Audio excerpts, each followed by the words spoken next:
रायगड जिल्ह्यातल्या महाड या ठिकाणी मनुस्मृतीचं दहन करण्यात आलं।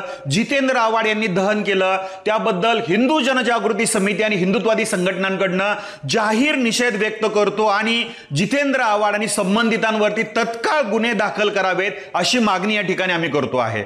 मनुस्मृती दहनाचा पब्लिसिटी स्टंट करत असताना जाणीवपूर्वकरित्या डॉक्टर बाबासाहेब आंबेडकर यांचं देखील पोस्टर त्या ठिकाणी फाडून त्यांचा देखील अवमान या ठिकाणी करण्यात आलेला आहे।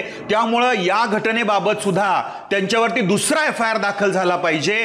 पोलीस प्रशासनाला आणि जिल्हाधिकाऱ्यांना हिंदू जनजागृती समितीकडनं कालच आम्ही नोटीस पाठवली होती आणि सांगितलं होतं अशा प्रकारच्या धार्मिक भावना दुखावणारे प्रकार महाड या ठिकाणी होऊ नयेत, अन्यथा आम्हाला पुढील कारवाई करावी लागेल।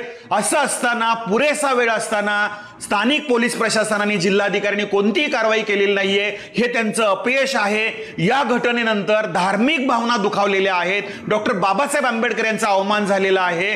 त्यामुळे तत्काळ या दोन्ही गोष्टींसाठी जितेंद्र आव्हाड आणि संबंधितांवरती गुन्हे दाखल झाले पाहिजेत अशी मागणी या ठिकाणी आम्ही करतो आहोत। आणि अशा धार्मिक भावना दुखावणाऱ्या घटनांचा, डॉक्टर बाबासाहेब आंबेडकर यांचा पोस्टर फाडणाऱ्या घटनेचा जो या ठिकाणी निषेध सर्वजण करतायत, राष्ट्रवादी गटाचे, शरद पवार गटाचे जे कोणी मंडळी आहेत याचा निषेध करणार आहेत का त्यांचं समर्थन करणार आहेत, हा देखील प्रश्न समाजामध्ये सध्या आहे।